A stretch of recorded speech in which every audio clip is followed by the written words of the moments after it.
President Trump has signed an executive order establishing a U.S. strategic Bitcoin reserve, marking one of the biggest financial shifts in history. But that's not all. The government is also creating a digital asset stockpile, and there's even talk of zero capital gains tax on US-based crypto projects.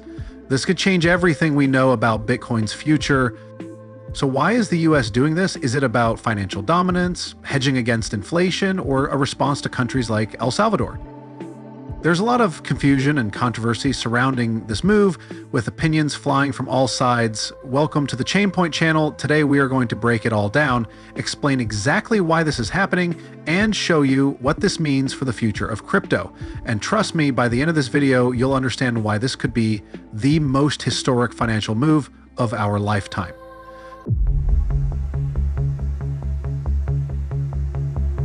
But before we continue our talk, don't forget to hit the subscribe button to stay tuned to what is happening in the crypto world.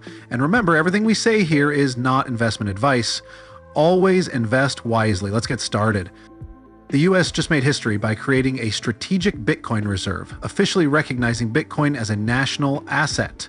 President Trump's executive order sets up a federal stockpile similar to gold reserves in Fort Knox, but entirely digital.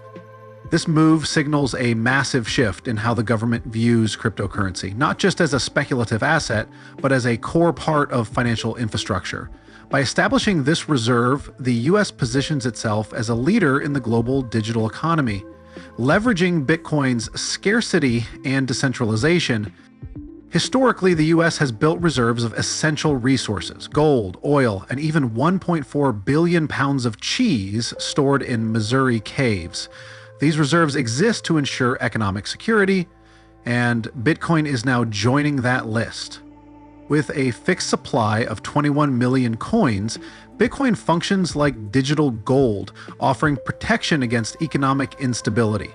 Unlike fiat currency, which can be printed at will, Bitcoin's scarcity makes it a powerful hedge against inflation, a key concern in today's economy. A major question arises: how will the US acquire Bitcoin for this reserve? Reports suggest that no new taxpayer money will be used. Instead, the government will rely on Bitcoin it has already seized from criminals. The US currently holds around 200,000 Bitcoin, making it the largest state-owned Bitcoin reserve in the world. This decision eliminates concerns about the government artificially inflating Bitcoin's price while still giving the US significant exposure to its long-term growth. With this strategic move, the US signals to the world that Bitcoin isn't just a speculative asset, it's a national-level investment. This raises another key question. Why is the US making this move now? Is this a proactive step toward financial dominance, or a defensive strategy to maintain power in a shifting global economy? That's exactly what we'll explore next. Alongside the Bitcoin reserve, the US is also creating a government digital asset stockpile, marking the first time a federal entity officially holds cryptocurrencies beyond Bitcoin. Unlike the strategic Bitcoin reserve meant to function as a long-term store of value, this stockpile consists of seized digital assets from criminal activities. This means the US government now holds a wide variety of cryptocurrencies, including XRP, Solana, and Cardano, but with one key difference: there are no plans to purchase more of these assets. This raises an interesting question. What will the government do with this crypto stockpile? According to the executive order, the US will continue to accumulate digital assets through forfeitures, but it will also have the option to sell them at any time. This means the government could periodically offload these assets, influencing the market prices of various cryptocurrencies. Unlike Bitcoin, which the US plans to hold indefinitely, the future of these altcoins in government hands remains uncertain. The fact that the government is officially distinguishing Bitcoin from other cryptocurrencies is a major signal. While Bitcoin is being treated as a strategic asset, altcoins remain in a different category, likely due to regulatory concerns and their varying degrees of decentralization. This move could also suggest that the government sees Bitcoin as the dominant force in the digital economy, while other cryptos are viewed more like digital commodities rather than essential financial reserves. So what does this mean for the broader crypto market? If the US sees value in holding and managing a crypto stockpile, could other governments follow suit? And with Bitcoin cementing its role as a national asset, does this mark the beginning of a global race for digital reserves? One of the biggest bombshells in this new crypto policy is the potential for zero capital gains tax on US-based crypto projects.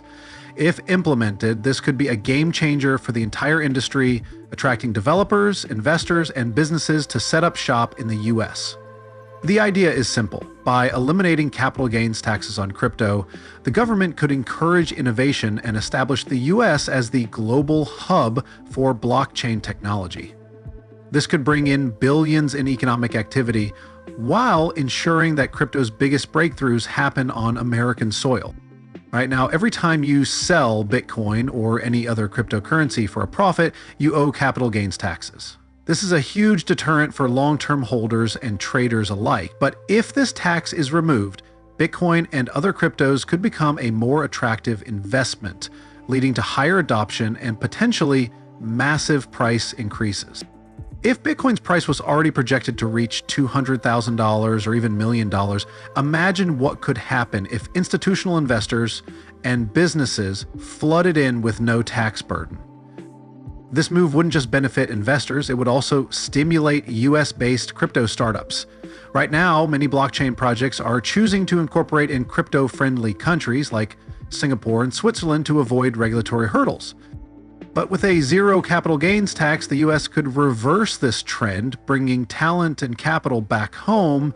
It would also put the country in direct competition with tax havens, potentially forcing other nations to follow suit or risk losing out on the next wave of financial innovation. Of course, the big question is, will this actually happen? Governments aren't exactly known for giving up tax revenue easily. But with Bitcoin now being treated as a strategic asset and the US looking for ways to maintain financial dominance, this proposal isn't as far-fetched as it might seem. And if it does happen, it could completely change how Bitcoin and crypto are viewed, not just in the US, but worldwide. The US government isn't just buying Bitcoin for fun. There's a calculated strategy behind this move. At its core, this decision is about securing dominance in the digital economy before other nations can take the lead. The world is rapidly shifting toward a digital financial system, and the US wants to ensure that it remains at the center of this transformation. By officially backing Bitcoin, the US is planting its flag in cyberspace, much like it did with territorial expansion in the 1,800 years when it bought 75% of its land for just $40 million. This is a modern digital land grab, and the US intends to lead it. Another major reason for this move is hedging against inflation. The $34 trillion US national debt continues to grow, and traditional fiat currencies are losing purchasing power. With a fixed supply of 21 million coins, Bitcoin offers a hedge against inflation, similar to gold. Unlike the dollar, which can be printed endlessly, Bitcoin's scarcity makes it a strong store of value. By holding Bitcoin as part of its reserves, the US is creating a safety net in case the dollar weakens further. There's also a geopolitical aspect to this strategy. Countries like China and Russia have been exploring alternatives to the US dollar for years, with China even launching its digital yuan to challenge US financial dominance. By embracing Bitcoin, the US is making a preemptive move to maintain its global economic power. If Bitcoin becomes the world's primary reserve asset, the country that holds the most of it will have significant financial leverage. El Salvador's Bitcoin experiment already boosted its tourism by 30%, proving that national Bitcoin adoption can have economic benefits. With the US now officially recognizing Bitcoin's importance, we might see a global domino effect where other countries start accumulating Bitcoin to avoid falling behind. But there's another critical reason the US is making this move: Bitcoin's unique ability to hedge against inflation.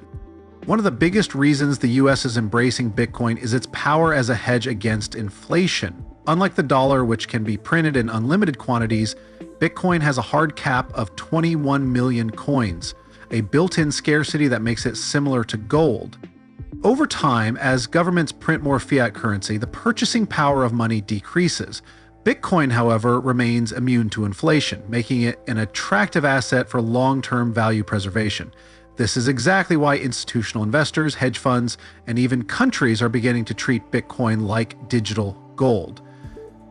Historically, when fiat currencies lose value, people turn to hard assets like gold. That's why the US has massive gold reserves to hedge against economic uncertainty. But gold has limitations. It's difficult to transport, store, and verify. Bitcoin, on the other hand, is borderless, digital, and easily transferable, making it an efficient store of value for the modern world. The fact that the US is now treating Bitcoin as a strategic asset means it acknowledges Bitcoin's long-term importance in a rapidly changing financial landscape. Another key advantage of Bitcoin is its decentralization. Unlike fiat currencies, which are controlled by central banks, Bitcoin operates on a global, trustless network. This means no single entity, including governments, can manipulate its supply. This makes Bitcoin resistant to political influence, which is exactly why some US policymakers see it as a safeguard against excessive money printing by the Federal Reserve. The government itself can't create more Bitcoin, making it a true hedge against monetary instability. El Salvador made history in 2021 by becoming the first country to adopt Bitcoin as legal tender, and the results were surprising. Despite skepticism from global financial institutions, the move led to a 30% increase in tourism, boosted remittances, and positioned the small Central American nation as a pioneer in the Bitcoin economy. The country's president, Nayib Bukele, doubled down on his Bitcoin strategy, buying BTC during price dips and promoting the idea of a Bitcoin-powered financial system. His approach showed that Bitcoin wasn't just an asset, it could be a tool for economic growth. However, this bold move didn't go unnoticed. The International Monetary Fund, IMF, quickly stepped in, warning El Salvador to stop buying Bitcoin and reconsider its policy. Why? Because Bitcoin adoption threatens traditional financial power structures. If more nations begin using Bitcoin as a reserve asset or national currency, the IMF and central banks lose influence over global economies. This pushback highlights the tension between the legacy financial system and the emerging decentralized economy, a battle that the US is now stepping into with its own Bitcoin reserve. The difference is that the US is playing a much bigger game. While El Salvador's adoption was a test case, the US entering the Bitcoin space is a global power move. The US government is now the largest Bitcoin holder, with 200,000 BTC primarily seized from criminal cases. Unlike El Salvador, which actively buys Bitcoin, the US strategy is different. It's about accumulation without additional taxpayer spending. This allows the US to benefit from Bitcoin's appreciation while maintaining its traditional financial dominance. Historically, seized Bitcoin was often auctioned off at ridiculously low prices. For example, in 2014, the government sold 30,000 BTC from the Silk Road case for just $19 million. Bitcoin that would now be worth billions, but with the new executive order, things are changing. The government has no plans to sell its Bitcoin reserve, signaling a shift from viewing Bitcoin as a liquid asset to a long-term strategic holding. This decision has massive implications. First, it confirms that Bitcoin is no longer seen as just an underground currency. It's being recognized as a legitimate financial asset on par with gold. Second, by choosing to hold rather than sell, the US is effectively reducing Bitcoin's available supply, which could contribute to a long-term price surge. One of the biggest concerns people have when they hear that the US government is holding Bitcoin is, are my tax dollars paying for this? The answer, according to the executive order, is no. Unlike other government programs that rely on taxpayer funding, the US is taking a budget-neutral approach to building its Bitcoin reserve. Instead of using new funds, the government will reallocate existing assets, potentially shifting value from gold reserves, government surplus funds, and even auctioning off unused federal properties. This is a strategic move. By not spending taxpayer money, the government avoids criticism while still gaining exposure to Bitcoin's potential growth. While Bitcoin is being treated as a strategic reserve asset, other cryptocurrencies are in a very different category. The US government holds a variety of digital assets, including XRP, Solana, and Cardano, but these were not purchased, they were seized from criminal activities and asset forfeitures. Unlike Bitcoin, which the US plans to hold indefinitely, these altcoins are part of the US digital asset stockpile, which means the government can sell them at any time. This raises an important question. What impact could this have on the crypto market?